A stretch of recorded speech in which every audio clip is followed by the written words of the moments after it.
Every day, something dramatic happens in the Caribbean that affects our lives. We'll give you the details. We'll give you the facts on Caribbean Perspective with Eddie Frederick. How's Eddie Frederick? So glad you can join us. Barbados' government rushes to put things in place to address likely fallout from the Ukraine invasion. This story takes the lead in today's edition of Caribbean Perspective for Tuesday, 1st March 2022. Details when we return. Hubbard's Multi-Department Mount Gay and Hubbard's Tire Bay, located at the Building Supplies Compound in Grand Anse, are reminding the motoring public that another round for licensing and inspection has begun. Just arrived on new shipments of quality furrowed and torque tires to fit all makes and models of vehicles at competitive pricing. Shop early to avoid the hassle of long lines. WhatsApp them on 473-405-5482. Hubbard's, quality service, affordable prices.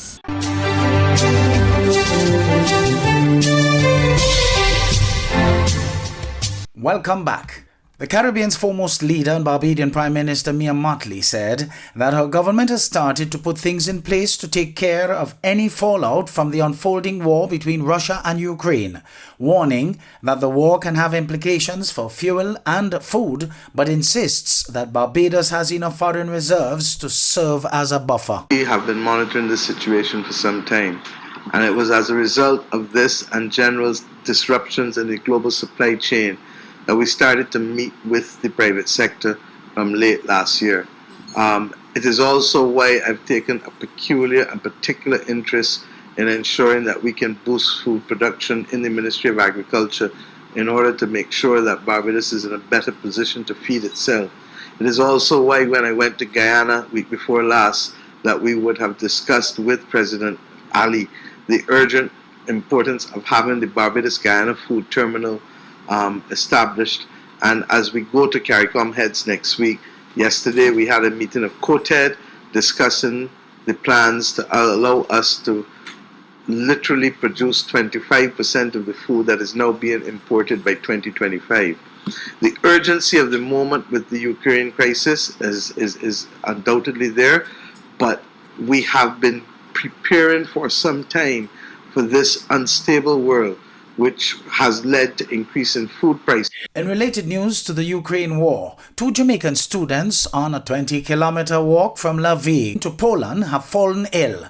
Jamaican Foreign Affairs Minister Kamina Johnson-Smith said only one is receiving medical care in an ambulance as the students were forced to walk after the bus that was transporting them to the Polish border was blocked by angry people. Jamaica Gleaner has more. I wanted to let you know that the 24 students that left Lviv earlier today, you heard about their bus drive being disrupted so that they had to take the rest of the journey on foot, that they have reached a border point, an agreed border point. Of course, these areas are extremely crowded, so it will take time for them to go through. Regrettably, we understand that 2 of the students are not feeling well. One in particular because of the cold. She's currently getting care in an ambulance now at that border crossing point. Miss Seeley and our Polish contact on the other side are on their way to the border point, and they do have a heated bus that is ready to accommodate the 24 students when they will have crossed through. And as I've indicated before, we've made arrangements for accommodations and food on that side. And of course, we know that arrangements are being made in respect of flights back home. Russian President Vladimir Putin, meantime, ordered his military command to put nuclear forces on high alert as Ukraine fighters defending the city of Kharkiv said they repelled an attack by invading Russian troops. Reuters TV tells us more. Dear colleagues, as you can see, not only do Western countries take unfriendly measures against our country in the economic dimension, I mean the illegal sanctions that everyone knows about very well,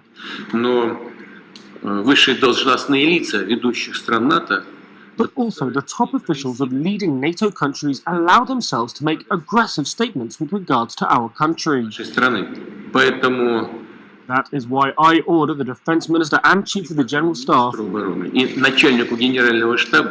to put Russian army deterrence forces on high combat alert. In other news, this time out of Port of Spain, the Pfizer COVID-19 vaccines will be temporarily unavailable from this Tuesday, according to Trinidad and Tobago's Minister of Health, Terence D'Alsing.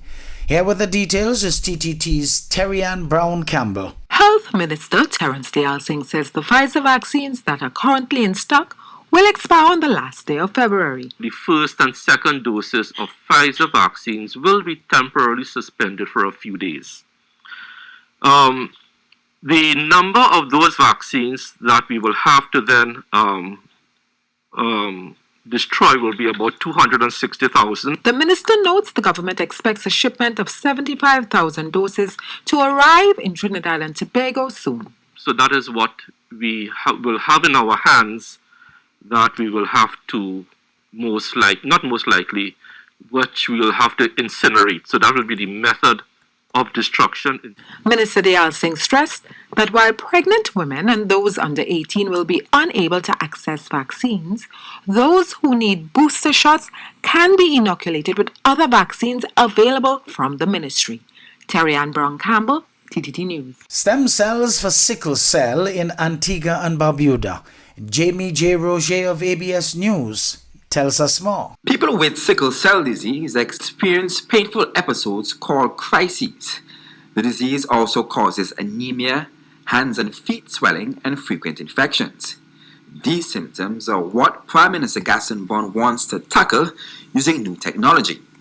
The government doesn't have to look far for support though, since world-renowned medical doctor Chadwick Prodromos operates a stem cell treatment center in this country in partnership with Sir Joseph John. What I'm trying to do is to get the Ministry of Health to put together a government program in which they can work with Dr. Prodromos and to treat sicklers, those who would want to engage in the program, and to at least develop some primary data as to the success of using stem cells to treat sicklers. The Prime Minister says many residents are suffering from the illness in this country. In fact, I had a late sister, Diane, who died from complications of sickle cell, relatively young, in her early 20s at the time.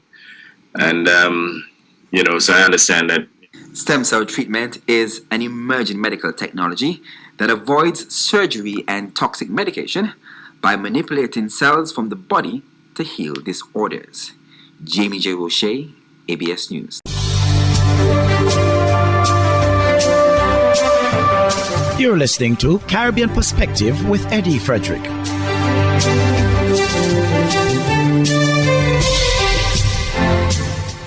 Now back in Barbados, stakeholders are set to continue talks this week in preparation for Crop Over 2022. At the weekend, Prime Minister Mia Mottley announced the festival is on, but with changes. This year, staging of Grand Kadooment and 4-day mourning will be decentralized through at least 8 venues. The big elephant in the room and the big question for all Barbadians is Crop Over. What happens for Crop Over? We are satisfied that we can have the season of emancipation and a modified Crop Over season, and I'm sure that all Barbadians will be happy to hear that. What does this mean in real terms? That the staging and execution of Grand Kadooment and 4-day mourning, which of course would be the 2 events that would normally give the Ministry of Health their greatest concern, we've now agreed that we will decentralize this such that we will have at least 8 venues that will accommodate persons wanting to play Mass for 4-day mourning and for Grand Kadooment. And it means that those persons who will attend those decentralized venues will have to adhere to the same rules that persons attending fetes will adhere to over the course of the next few months. The Duke and Duchess of Cambridge are to undertake a Caribbean visit to include Belize, Jamaica and the Bahamas on a week-long tour in late March, their first overseas trip since the pandemic. This will be their first official visit to the Caribbean. The tour will begin in Belize on March 19th and end in Jamaica on March 26th. The Cambridges will visit historic main sites and celebrate the rich culture of the Garifuna Committee, as well as exploring the country's biodiversity. In Jamaica, they will meet the Jamaican Defense Force and celebrate Jamaican musicians. And in the Bahamas, they will travel across numerous islands and experience a famous Junanko parade, a street parade celebrating Bahamian culture.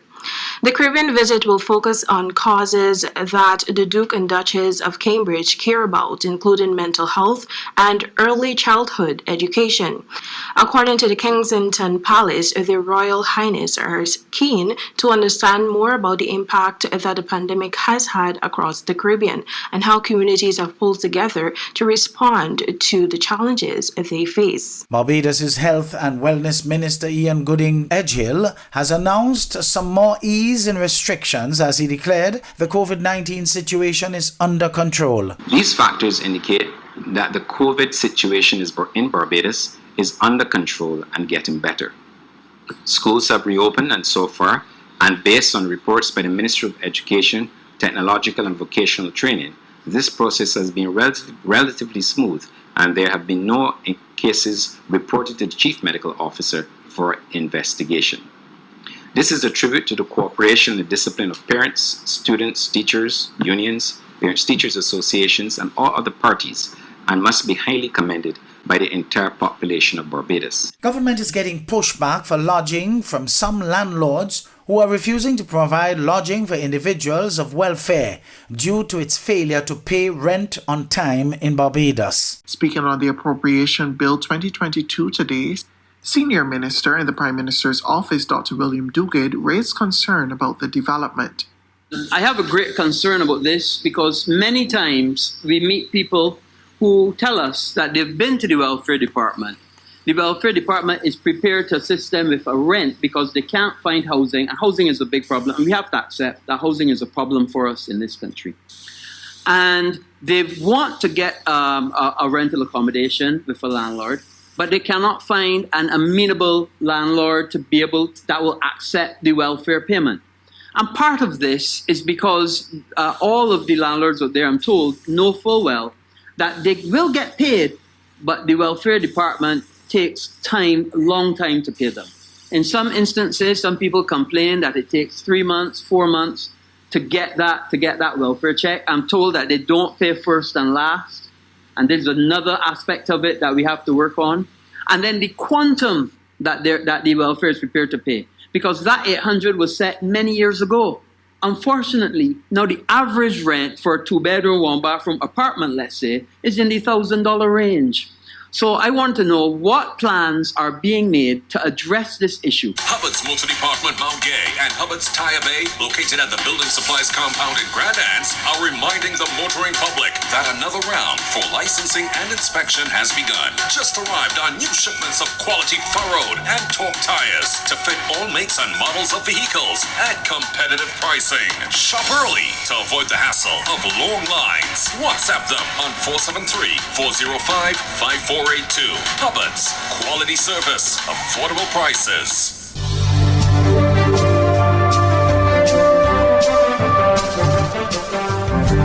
I am Eddie Frederick. This has been Caribbean Perspective, a whole new approach to highlighting developments in the Caribbean. In the meantime, please continue to log on to CaribbeanPerspective.com for more daily news and more.